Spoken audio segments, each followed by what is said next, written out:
Hello ആ വാസുവേട്ടാ എന്തായി ഇല്ലേ ഒയ്യോ ആണോ ആ ശരി ശരി ആ ഞാൻ പറഞ്ഞേക്കാം ആ ഏട്ടത്തി ആരാ വിളിച്ചേ? വാസുവേട്ടനാ വിളിച്ചത്. എന്തായി? എന്തെങ്കിലും വിവരം കിട്ടിയോ? വിവരം കിട്ടിയില്ല, അവർ അന്വേഷിച്ചുകൊണ്ടിരിക്കുകയെന്ന് പറഞ്ഞു. എന്തെങ്കിലും വിവരം കിട്ടി അപ്പം തന്നെ നമ്മളെ അറിയിക്കാന്ന് പറഞ്ഞു. നമ്മളോട് രണ്ടുപേരോടും പോയി കിടന്നോളാൻ പറഞ്ഞു. ടെൻഷൻ അടിച്ചിട്ട് എനിക്ക് ഉറക്കം വരുന്നില്ല ഏട്ടത്തി. ഇനി ആവശ്യമില്ലാത്തൊന്നും ആലോചിക്കാൻ നിൽക്കണ്ട, വാസുവേട്ടനൊക്കെയല്ലേ പോയത്. ഇനി പുള്ളി എവിടെയെങ്കിലും വെള്ളം അടിച്ചിട്ട് വീണ് കിടക്കുന്നു? അങ്ങനെയൊന്നും ഉണ്ടാവില്ല, ഇതിപ്പം നല്ലൊരു കാര്യത്തിന് വേണ്ടി ഇറങ്ങി തിരിച്ചതല്ലേ. ഇല്ല ഏട്ടത്തി, ഞങ്ങൾ കല്യാണം കഴിഞ്ഞ പുതിയതിൽ പുള്ളി ഇതുപോലെ സിംഗപ്പൂര് പോകുന്നതിൻ്റെ തലേന്ന് കൂട്ടുകാരൊക്കെ കൂടി വെള്ളം അടിച്ച് റോട്ടി വീണ് കിടന്ന് ഉറങ്ങിപ്പോയി. അങ്ങനെ അന്ന് ആ പോക്ക് മുടങ്ങിയതാ. ദൈവം, ഇനിയിപ്പോൾ അങ്ങനെ അങ്ങനെയൊന്നും ആവാൻ വഴിയില്ല. നീ വെറുതെ ഇങ്ങനെ ചിന്തിച്ചു കൂട്ടണ്ട, നമുക്ക് കിടക്കാം. വാസുവേട്ടൻ പറഞ്ഞ് നമ്മളോട് എന്തെങ്കിലും കിട്ടി അപ്പം തന്നെ വിളിക്കാമെന്ന് പറഞ്ഞിട്ടുണ്ട്.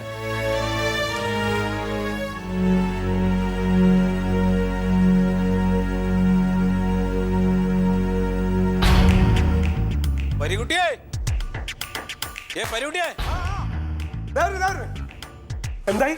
എന്താ ഒന്നും ആവാല്ല. കണ്ടില്ലേ? ഒരു പിടിയില്ല. ഈ പായം പോയത്? അതെ, ഞാൻ ആ ജോസൂട്ട് അടുത്ത് പോയിട്ട് ഒന്ന് അന്വേഷിക്കാൻ വേണ്ടി പറഞ്ഞിട്ടുണ്ട്. അവ ഏതൊക്കെ വഴിക്ക് പോയിട്ടുണ്ട്. എന്തായി, വല്ല വിവരം കിട്ടിയോ? ഒരു വിവരമില്ല. പറയാണ്ട് ഈ ജാതി പണിക്ക് എന്തപ്പത്? ഇന്നലെ വൈകുന്നേരം പോയ ആളല്ലേ, ഇതുവരെ കിട്ടിയില്ലേ? നീ ഇങ്ങനെ കരഞ്ഞിട്ട് എന്തടി കാര്യം? നോക്കണ്ടല്ലോ നമ്മള്.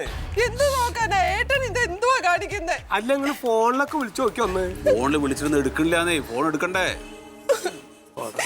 എവിടെ പോയത് എനിക്ക് അറിഞ്ഞൂടാ. ഇനി ഞാൻ എന്തെല്ലാം അനുഭവിക്കണം? അല്ല, ഇനി ഞാൻ പറയട്ടെ, ഇപ്പൊ ഈ യാത്ര പറയാൻ വേണ്ടി ഇനി വല്ല ബന്ധുക്കൾ ഇവിടെ അടുത്ത് വല്ലതും ഉണ്ടോ? ഇവിടെ എന്ത് ബന്ധുവാണ് അവര്? ഇവിടെ എന്താ പറഞ്ഞ പോലെ അത് ശരിയാണല്ലോ. ഇപ്പൊ എന്താ അതെ, നിങ്ങളാ എടുത്ത ലോഡ്ജ് എന്ന് പറഞ്ഞില്ല, ആ ലോഡ്ജിൽ പോയി നോക്കി? ലോഡ്ജിൽ പോയി ഞാന്. അപ്പൊ അവിടെ കാറും ഡ്രൈവറൊന്നും ഇല്ലേ? അവിടെ ഡ്രൈവറും ഇല്ല, കാറും ഇല്ല, ഒന്നുമില്ല. അയ്യോ, വണ്ടിയല്ല, ആളുമില്ല. അതെ, കരയല്ലേ, സമാനം ഉണ്ടാക്കാൻ നമുക്ക്. ഇങ്ങനെ കരഞ്ഞിട്ട് എന്താ കാര്യം? ഓനെ എവിടെ അല്ലിച്ച് ഇവിടെ കൊണ്ടുവരും. പിന്നെന്താണ് ഈ സമാനിക്ക്? ഈ പ്രയാസമല്ലേ, അതിന് വഴി ഉണ്ടാക്കാം നമുക്ക്. എങ്കടാണ് ഇപ്പൊ ഈ ചങ്ങ ഇത് പറയാണ്ട്? അല്ല, ഇനിയിപ്പോഴേ ഞാനൊരു കാര്യം ചോദിക്കട്ടെ, ഒരു സംശയമുള്ള ഞാൻ പറയട്ടെ.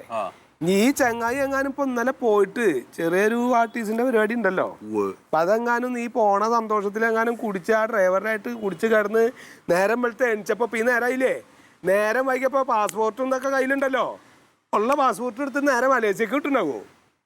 അങ്ങനെയാണെങ്കിൽ എന്നെ വിളിക്കാതെ പോവില്ലല്ലോ. വിളിച്ചോളൊന്നുമില്ല, ബോധനാണ് കടന്നിട്ടുണ്ടെങ്കിൽ രാത്രി അതിന് സാധ്യത ഉണ്ട് കേട്ടോ. അല്ല, ഒന്നും പറയാൻ പറ്റില്ല, ഈ ജാതി ആൾക്കാരായ കാരണേ.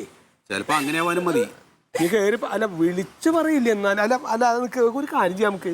ഇനിയിപ്പം വർത്താനം പറഞ്ഞിട്ട് കാര്യമില്ല, നമുക്കിപ്പോ ഒരു കാര്യം ചെയ്യാം, പോലീസ് സ്റ്റേഷനിൽ വിവരം അറിയിക്കാം. അത് നല്ലത്. നമ്മളിപ്പോ ഇങ്ങനെ തരണുണ്ടെന്ന കാര്യം. പോലീസ് സ്റ്റേഷൻ അയച്ചാൽ അവര് ആ വഴിക്കൊന്ന് തരട്ടെ.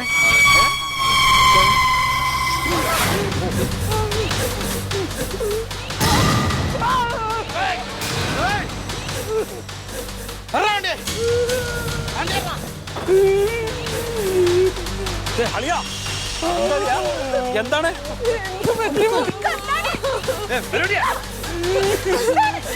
എന്താണ് ഇത്? ആരാണ്? എന്താണ്? സെന്തിലിന്റെ കുട്ടികള് സെന്തിലില്ല, അവന്റെ ആളുക വണ്ടിയില് കൊണ്ടുപോയിട്ട് ഒതിച്ചിട്ടാക.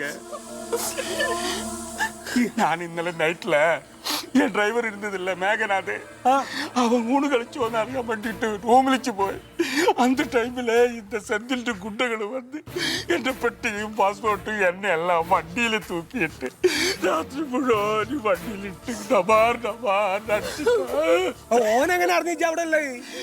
அந்த மேகநாதனுக்கு இதெல்லாம் திருட்டு கழுத. அவன் நாங்க இருக்கிறது செந்திலிന് ഫോൺ சொல்லிட்டா அவன் ஏமாத்திட்டாளியா.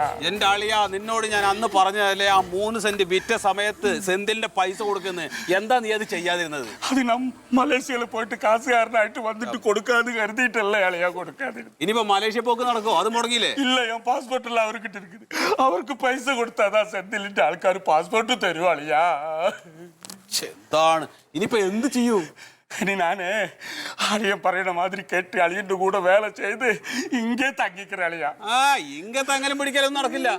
നീ ഒരു കാര്യം ചെയ്യ്, നീ ഇന്നലെ തന്നിട്ടുള്ള 10,000 ഉറുപ്പിക ഉണ്ടല്ലോ അത് ഞാൻ നിനക്ക് തിരിച്ചു തരും. എത്രയും പെട്ടെന്ന് ഭാര്യനെ വിളിച്ചിട്ട് വന്ന വണ്ടി തന്നെ തിരിച്ചു പോയിക്കോ. அது போக முடியாது. എന്താ പറ്റില്ല? நான் மலேசிக்கு போறேன்னு இப்படி ஸ்டைலா சொல்லிக்கிட்டு கோயம்புத்தூர்ல எல்லாருக்கும் டாட்டா கொடுத்துட்டு வந்தது. திடீர்னு போய் அவர் என்ன കളിയാക്കുവലയാ. അതുകൊണ്ട് നീ ഇവിടെ നിൽക്കുന്ന? இல்ல செந்திலிന്റെ പൈസ കൊടുത്താ പാസ്പോർട്ട് கிடைக்கும். அப்பதான் எனக்கு மலேசியா. ഒന്നും വേണ്ട, നീ പോയാ മതി ഇവിടുന്ന്. அது எப்படி போ? എന്താ പറ്റാത്തത്? அப்படி போக முடியாது. நான் பொண்டாட்டிக்கு கிடைக்க வேண்டிய ஸ்ரீதரனுக்கு கொடு. அந்த காசுல நான் செந்திலின கொடுத்து கடன் விட்டுட்டு மலேசியா போகும். அது வரைக்கும் நான் இங்க தான் இருக்கும். എന്ത് ശ്രീധരൻ, എന്ത് നീ പറയണത്? அது மறக்க கூடாது. அது ஒண்ணு கிடைக்காதனால தான் நான் இப்படி இருக்கேன். என்ன ஸ்ரீதரன் கிடைக்குதோ அന്ന് நான் போகும். வாடி. ദോരേ, ഈ വിഷമിക്കണ്ട. എന്റെ സമയം ശരിയല്ലാന്ന് വിചാരിച്ചാ ஆமா. നജ്ജ് തന്ന വാച്ച് അങ്ങനെ തന്നെ പിടിച്ചോ. இந்த வாட்ச் கையில வச்சு 300 ரூபாய் கிடைக்குமா? கையில் ஒண்ணும் இல்ல.